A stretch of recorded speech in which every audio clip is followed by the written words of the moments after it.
before it became the Kalakshetra Foundation, it was the Besant Cultural Center. And the first institution to be started there was the Besant Memorial High School. Because Annie Besant, before she died, she told Dr. Arundel, Rukmani Devi's husband, who was the third president of the Theosophical Society, that she would like a school near Adyar where the children could learn of her and of her love for children, you see. So, that school was started in 1934. Then we had Rukmani Devi was always interested in dramatics and then dances and other things. So she was producing plays before that.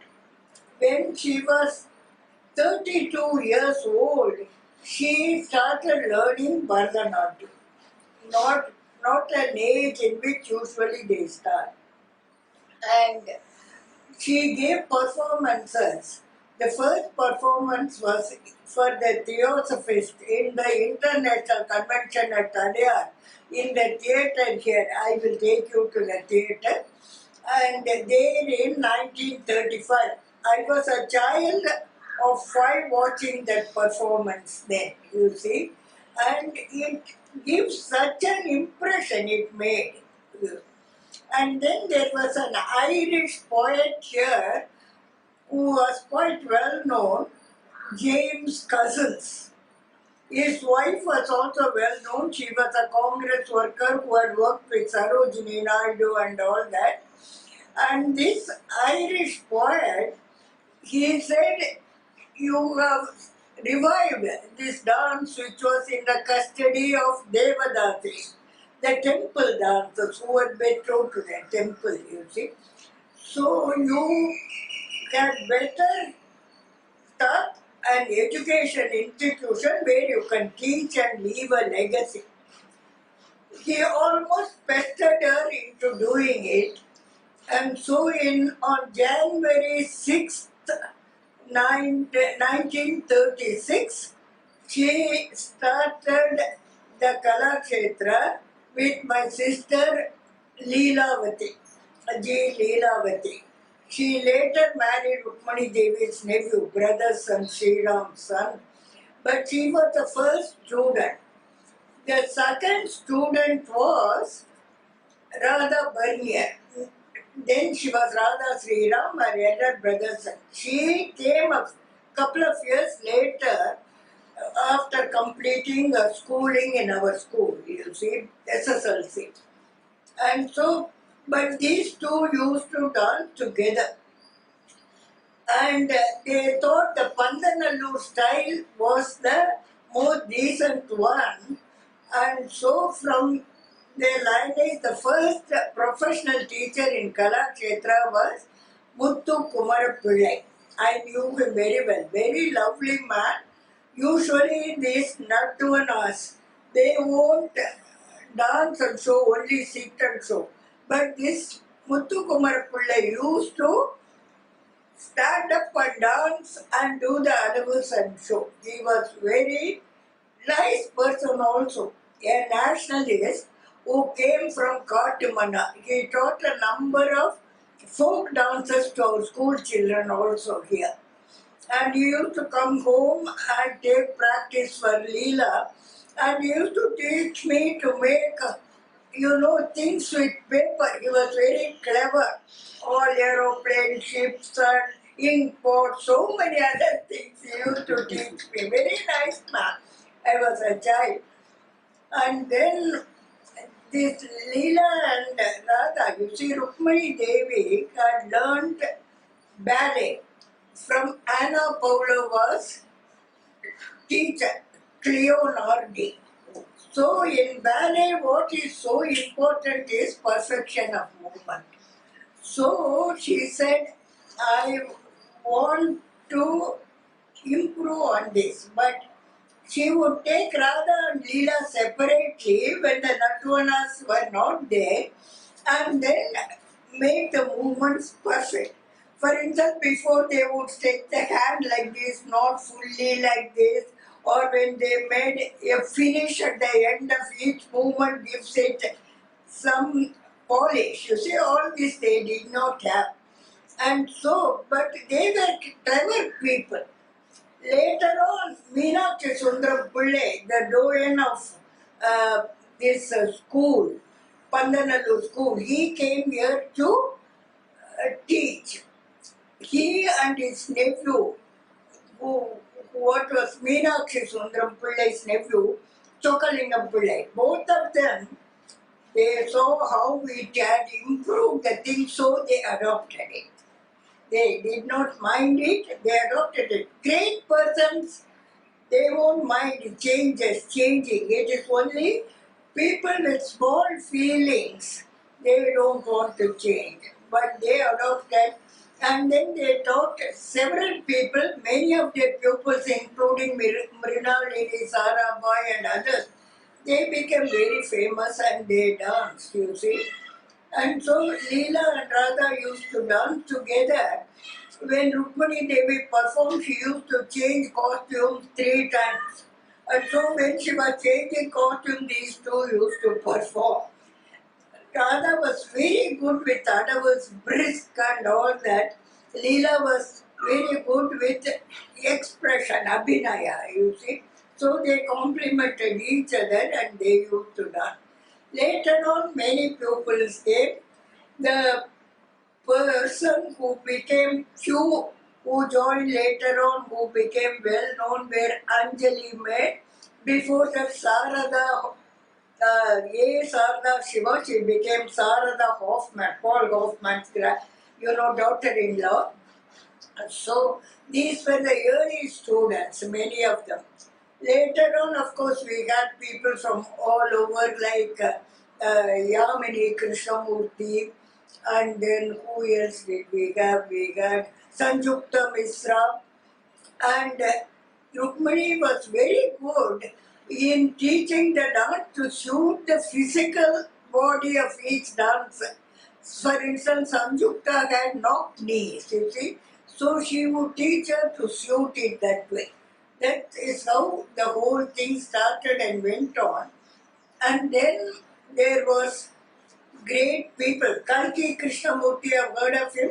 He was one of the founding members of Kalakshetra, director Subramaniam, film Padma Subramaniam's father, and these people, and T.R. Venkatram Iyer, T.L. Venkatram Iyer and all. Chidambaranatha Mudaliyar, you know yet, who was a great Tamil scholar, he used to come here and he told Rukmani, look, they are doing so many of these temple dance dramas, Kuravanjis. Why don't you do a Kuravanji at least? And if you polish it and make it, it will be so nice. And she said, where is the material? He said, no doubt of material, I'll get you from my native place, Kutralam. You see, they do the Kuravanji there. So he brought the verses from Kutralam. This, what they did, Kutrala Kuravanji. That was her first dance drama. And all the dance dramas, 24 dance dramas, were edited by Sarada, Periya Sarada. Because she was the granddaughter of, you see, Subramanya Sastri, who was a scholar of scholars. People from all over the world used to come to Tanjore to consult him. And so, he was well versed in Alankara Sastra, Natya Sastra, and music and dance. And so, she was able to edit the music to suit the dance. So, sometimes even great Vidwans here, when she was editing, she will send a verse back to them to recompose because it didn't suit the situation, the raga and the way it was composed. It was composed happily. That was how it was done. It was all teamwork, but the dance creation, instantaneous, was done by Rukmani Dev. The next composition that Rukmani Devi did was Kalidasa's Kumara Sambhav. You see, and these scholars who surrounded Rukmani Devi and her helper, who worked from the very, very beginning with her, my headmaster, later on principal, Mr. Shankara Menon, they insisted she compose Kumara Sambhav. You see, Kalidasas. And so Sarada with difficulty edited it, and Rukmani Devi did the part of Parvati and Puni Raman that of Shiva. And you know C.V. Chandrasekhar now, he was Manmata in that, you know, shooting a flower arrow on Shiva. He did it so well. And so that was the second composition. And later on, she started composing the Ramayana series. You see, 6 parts in Ramayana. It took her 14 years to complete. And she was always used to joke, Rama went on exile for 14 years. It has taken me 14 years to complete the Ramayana. We had some difficulties in the middle, and so she couldn't continue with the composition, and also she was a nominated MP in the Rajya Sabha, and that is where she introduced the animal welfare bill. They have the animal welfare board because of her, you see. So that is the reason it took such a long time. Later on, all the list is there in the book, you look at it. And the Ramayana series is all taken only in Sita Swayamvaram. They have taken little bits from other Ramayanas like the Ananda Ramayana and all. But otherwise, the whole lot is from Valmiki Ramayana. And the music for it was composed by Vasudevacharya, the first 3 Ramayanas, and the last 3 was composed by his grandson, Rajaram. Yes, Rajaram. That is the way it went on.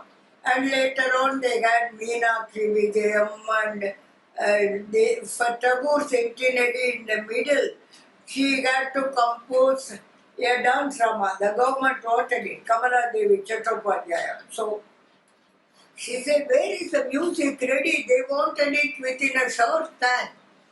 So for Shyama, the music was ready. And so one Sunil Patro came and taught it to our people. Mani Krishna Swami sang, he is a student, you see. So they sang this for Shyama, and it was produced by Rukmani Devi. When I was doing I used to go about from city to city collecting funds by arranging dance dramas in place and collecting funds for Kalakshetra. When I was in Calcutta, the Santiniketan people came over and they wanted the compositions, Gurudev's composition, you see, Shama and one Ramayana. So I arranged for a latest Ramayana. I hadn't seen it. She has composed Sabari Moksham here when I was away in Calcutta, and Shama I had seen. So I arranged for both these. She came to Calcutta and she said, oh, these people will know so much, and this Shama will be a failure. I will do another dance drama, you can't do that, this and all that, you see. And all the way in the train from Calcutta to Santiniketan, she was after me. But when Shama was staying there, I had arranged for Suchitra Mitra, who is no more, to sing. She was one of the best people who could sing Rabindra Sangeet, you see, and all. So she was singing, and Rukmani Devi's composition, more than 10,000 people were there, open air theatre in Shantiniketan. They all stood up at the end and were the clapping won't end. But look at Rukmani Devi's simplicity. She takes a mic and says, "Where is Sundari?" That is the way she was. That's why though she had an artistic temperament, we could work with her like a family, you see. That is the beauty of it.